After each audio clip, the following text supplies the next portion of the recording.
So Ethan Klein. If you guys don't know who it is this guy right here. I'm sure by now you guys know who it is, but the reason why I gotta say that is because apparently, I don't know if you guys saw the clip of Ben Shapiro where he talked about Ethan Klein's joke about him.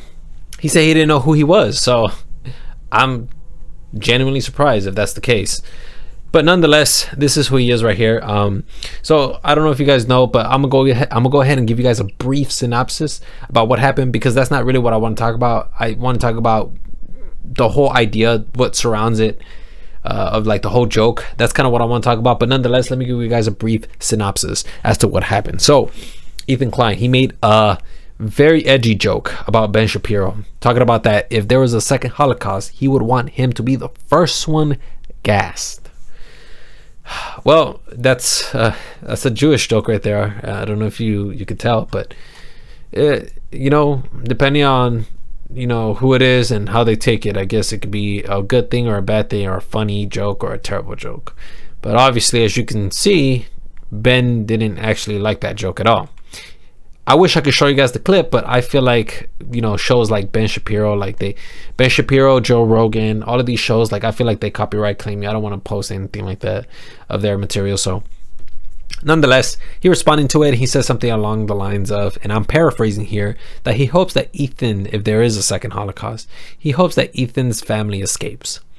Now, I don't know if you're into politics. I know some people who are into politics that will say something along the lines of like, oh, but that's a political move, obviously. Like Hassan Piker, he went off on that whole issue. Also worth noting here that Ethan Klein, who is chuckling about the Holocaust there, he seems particularly fond of Hamas, which is an actual genocidal terrorist group that wants to kill every Jew in the Middle East. Dude, come on, bro. Come on, bro. There it is. There it is. He was not sensitive towards Ben's reaction or his response to it.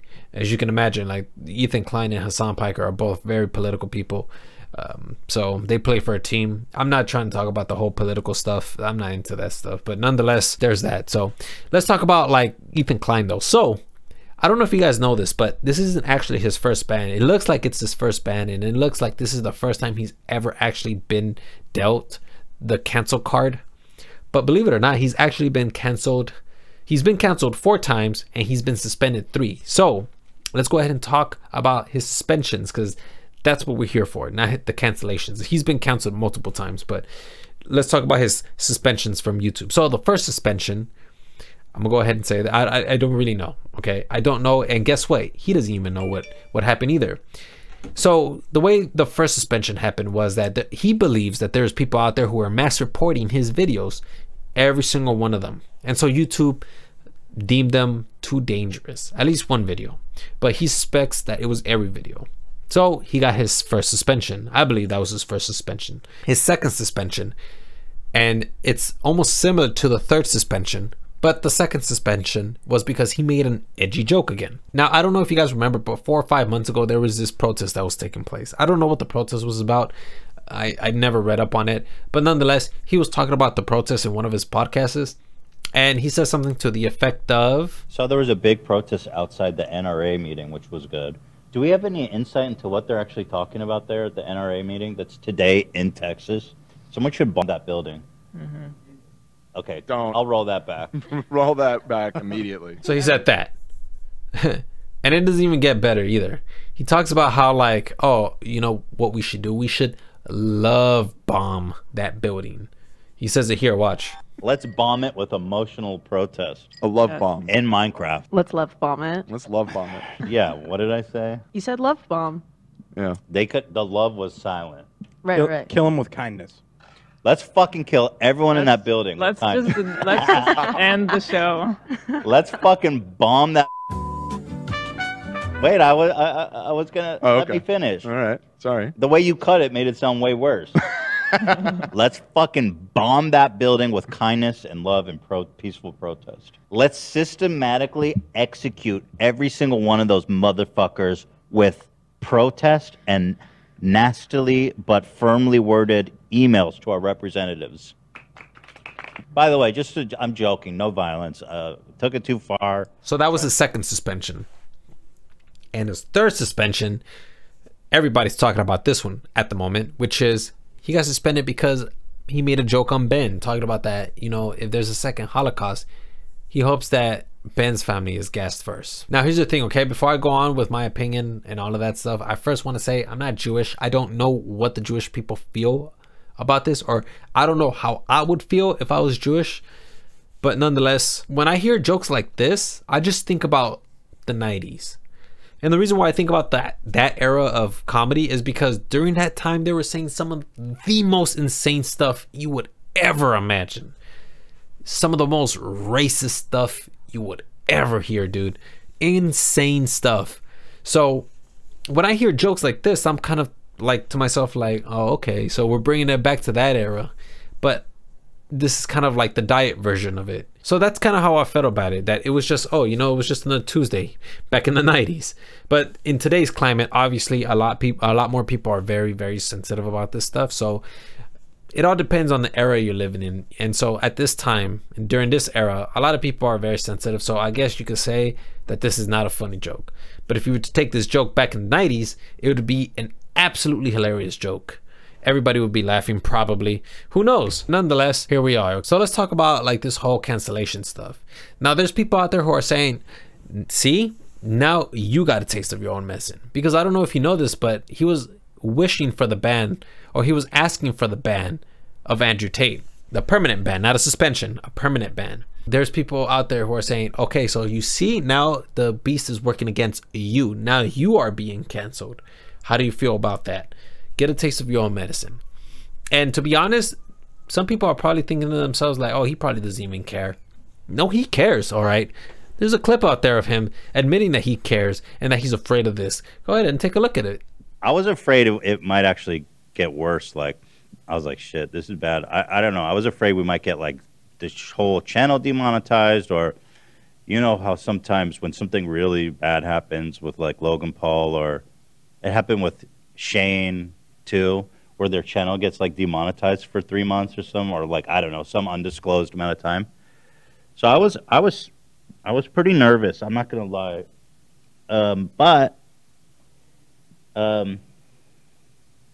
But it didn't, you know. It was just a 7-week suspension and everything's fine. 7 day. 7 day, 7 week, 7 day. You know, so that was a relief. I was scared. I'm not going to lie. There was so many death threats and anti-Semitic, crazy, flipping nuttiness coming my way. I was a little scared. It was a tense week in some senses because you just never know, man. People say crazy shit online, you know. That was when he got his second suspension. But he's clearly afraid of it.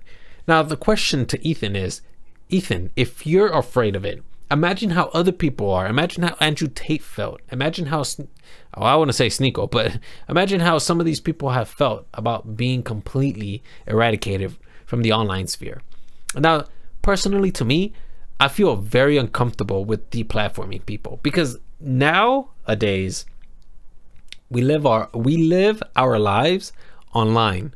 So to be completely eradicated from all social media, it's almost as if they're saying, your time has come to an end and we're going to eliminate you from existence. And the only thing that would remain is your legacy or whatever you left behind.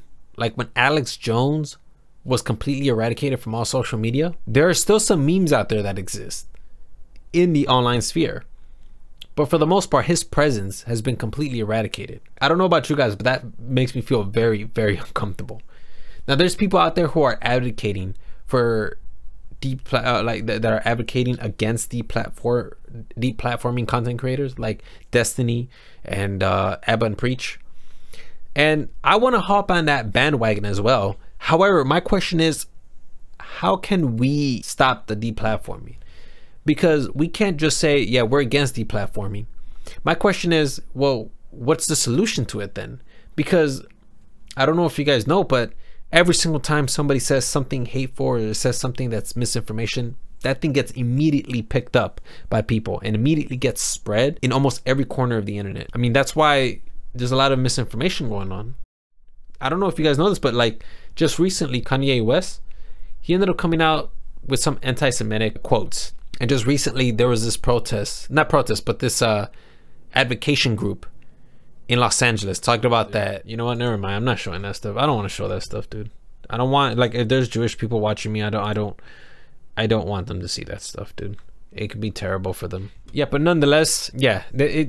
As soon as Kanye West said that, it immediately just spread like wildfire. It was insane.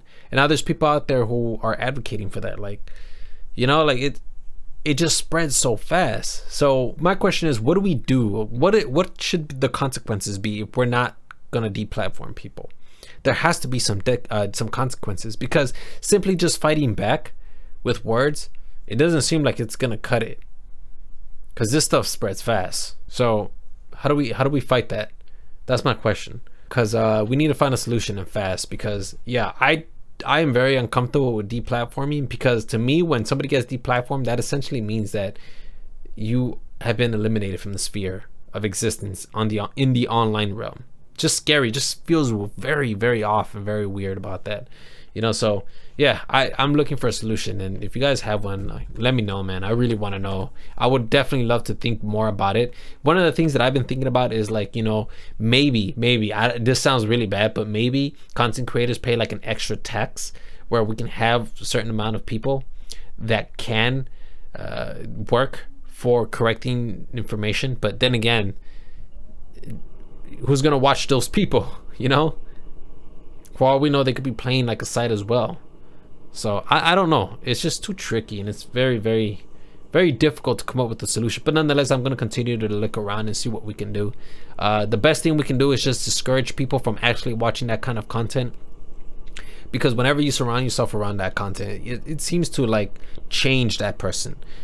And it makes them think that other people are acting like that, because they're no longer in a sphere of isolation, but rather in a sphere of influence.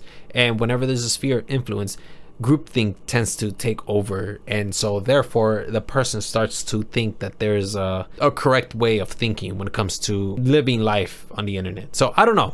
If you have a solution to that, let me know. I'd be very curious to see what you guys got. But nonetheless, yeah, Ethan, bro, bro, man, just stay out of politics. Get away from politics. Stay away from it. Okay? We wish you were back. We wish you were this Ethan again. But I mean, that's just idealistic. That's not realistic. But nonetheless, yeah.